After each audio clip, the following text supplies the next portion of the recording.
Yeah, it was great. You know, last time there was a fight here 25, 30 years ago. You know, for my generation and the decades before that hasn't had a chance to have like, you know, elite boxing come to Rhode Island. You know, we had Fight Week. You know, the zone match, we did a great job with the locations, outside the weigh-in, press conference, early on at the Dunkin' Donuts Center. You know, at the Biltmore, the Graduate, you know, great locations for people that never been to Providence, Rhode Island, to see what was here, different cultures. We got a little bit of everything. The food is great, and you know, the people are cool. And overall, it was great to walk into, you know, arena with all my fans yelling "Boo Boo" again. Yeah, you mentioned goosebumps off the top before we got interrupted, but what was that moment like stepping onto the arena? Over 7,000 of your fans here to see you for the first time. It was great, you know. Walking out there with the wolf, ooh! You know, I try to just stay focused to the game plan, not pay attention to, you know, the people, the yelling and screaming. You know, I knew the numbers was great. I didn't want to get distracted with that. I had too much experience for that, so you know, I know what my game plan is. And it was great to hear it, feel it, but my eyes was on the prize, and that was beating Sulecki. You know, I went in there looking to, you know, be the first one to eventually try to stop Sulecki. You know, I wanted to stop him. He's never been stopped. He's been put down. He's a tough guy, as you see. He gets back up, and he's ready to, you know, get back in there and tussle again. When I did what I needed to do, I put on 12 rounds of clean, professional boxing, the sweet science, and I gave you guys my ability to win the fight again. What was the inspiration behind the whole match? Oh, you know, I told him that I was biting down. I'm going to throw some hard punches this fight. And that's exactly what I did. Threw some hard punches. I let everybody know that beforehand, and the wolf was coming to bite down and break bones. Was this a statement fight for you? Every fight's a statement fight, you know. 28-0, it ain't easy to get here. You can't just be 28-0. You know, my last fight was a statement fight because I'm winning. The fight before was a statement fight because I'm winning. My job is to keep winning, getting in the ring with the likes of course, Canelo, Triple G. You know, these guys are the most popular, former champion, and I'm also a champion. And I would like to put my skills and talent against these guys. What I can only do is keep crossing out names like True, Otto True, Walter True, and it's like how many? They're not gonna put me with Steve Rose. Come on, with Rocky Phil. You guys wouldn't even allow that with me. It's not even. It's, you know, it's just what it is. What it is. All my fights have been with like top-notch live guys that come to win and try to prove and better their situation all the time. I don't get in the ring with pushovers. Sulecki's not a pushover. Arthur was not a pushover. And Walter wasn't a pushover. Matchroom, the zone, Eddie Hearns are lining up the best fighters out there for me, and I'm doing what I need to do, and that's look good winning. Eddie, how you doing? Andre, Demetrius, can you speak to just the, we talked on the conference call, all the years where you were professional, you didn't fight here at home. And tonight you did, and the crowd obviously turned out, it was electric. I don't know, you probably noticed this, but the last 3-4 rounds of the fight, even though you were totally dominating, everyone was standing up. You know, they were not sitting in their chairs just passively. Can you just explain your feelings about that? And I'd like to ask Eddie about that also. Yeah, you know, like I was saying, I do not pay attention to the crowd, the fan, because I don't want to get, you know, a lot of fighters get caught up into that, and I'm not one of those guys. I'm experienced, you know, I'm gonna take my time, you know, execute the game plan and make adjustments while I'm in there. But to hear the name, you know, boo, boo, boo, boo, it's great. It's great, but you know, a lot of people get that feeling and want to just. We're not doing that. You know, we're not doing that. I know Eddie's like, let the hands go. Come on, combinations. I'm like, how do you throw some combination? This shit ain't easy. Come on. Those would say they don't want to fight Demetrius, not because he's not good, but oh, you know, he doesn't mean anything. He's not a big draw.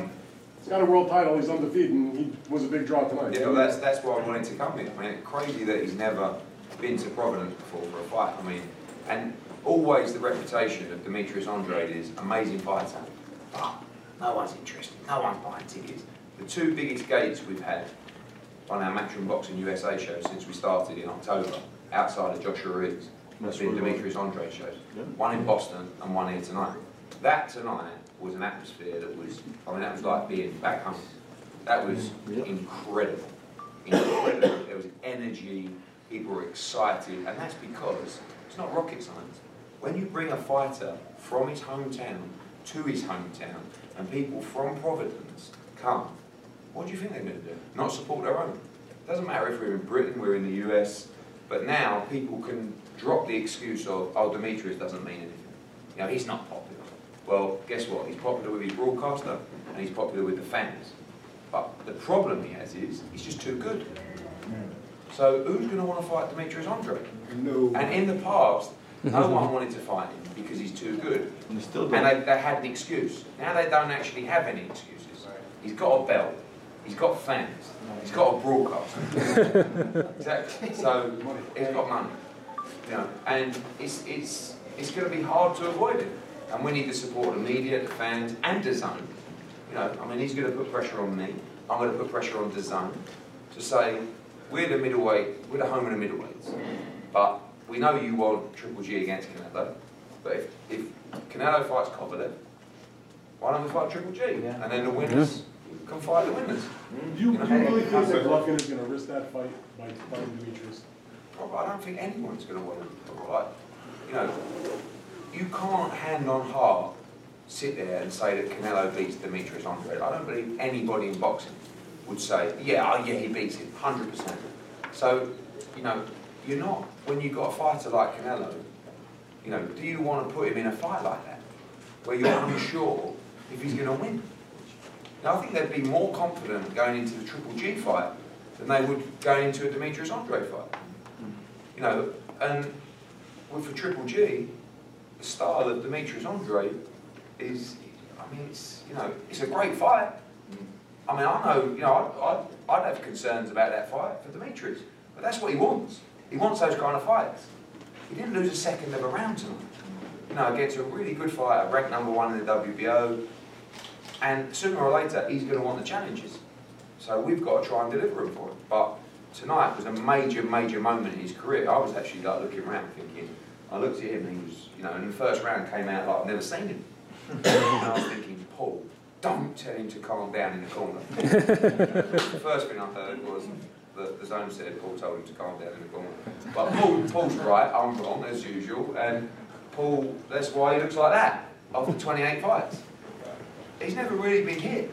I'm not getting hit either. I know. Demetrius, I definitely want people to understand also, like, you know, Rhode Island came out today and support me because, yo, there's a lot of things people don't know I do for Rhode Island. I give thousands of book bags and school supplies each and every year, you know, thousands of turkeys each and every year, you know, group activities, going to schools, and for them to see, for me to see that they came out with all the stuff we've been doing, you know, I want to just thank the Providence of Rhode Island one more time.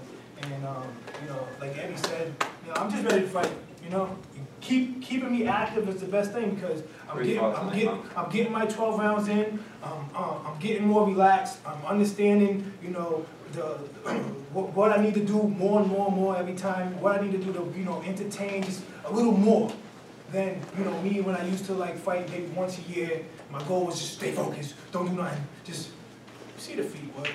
See the hands, see the bobby weaving, see the smooth shit, see the, can't touch this. You know what I'm saying? You know, Michael Jackson out there, baby, you know what I mean? Can't touch this. But yeah, that was she's great, she's great. Okay, touch this. Look, you got some hip-hops, you know what I'm saying? Donald, Fight360.com. This is a question for you and Paul. When you guys were preparing for Sulecki, what did you guys see in him that you wanted to expose tonight?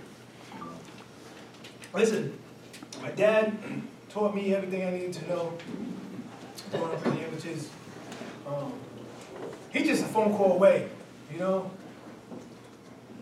This camp, and my dad had responsibilities to do here in Rhode Island, and, you know, Mike Veloz, is the guy right now. Mike Veloz, we was in Snap, we was in Florida for 4 weeks, 2 weeks in Snap with Victor Conti, and my dad wasn't around. But my dad taught me everything I need to know. There's nothing else, you know, that my dad can't tell me that I can't adjust to. I don't need my dad in there all the time. But the game plan is the same thing all the time. Work on me, establish the jab, angles, feet work, and the punches and combinations will come together, and all he has to say is what he needs to say for me to make the adjustments. You know, my dad is the best kept secret. Even sometimes give him one of those, but you know, he has nothing but love for me, nothing but love for him, and it is what it is, man. So we definitely had a great camp though. And hopefully this time around he can be around more often. But I like when he's not around though, because I'm saying, I like when he's not around, like, oh my God, damn. I was like, Ed, you trying to sabotage my camp? Ed, why you sending Paul? What? You trying to sabotage me? Oh, I figured you had to show up this once. Ed. I Just a long time ago, right? A long time ago. Week. Let me tell you where the story comes from. A long time ago, when I was with Adi and Joe, Style Boxing Band Promotions, the Zane Rich or something, he wanted me to come out for his camp. So my dad's like, oh, we need right here spawners to come out, blah, blah, blah. So the guy calls up Joe and Adi says, what the fuck you trying to do? Sabotage my camp? Who's this poor Andre kid? Don't ever have him come. I don't want to be. It was just, and so that's where sabotage is coming in. He's good for that. Demetrius, we've talked a lot with you and me, and your father's had arguments.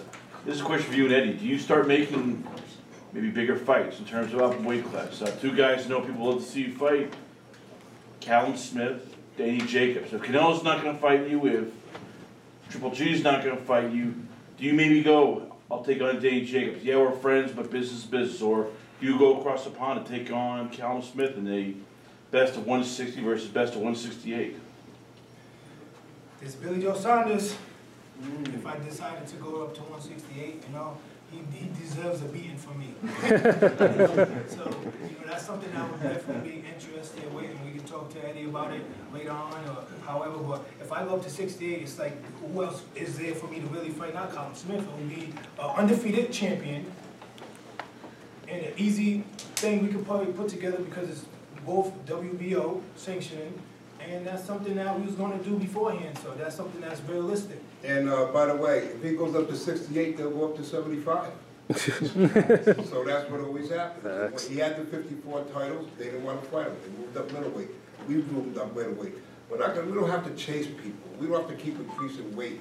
We have a weight where he is the greatest at, and that's the weight we're going to stay at. We ain't chasing nobody.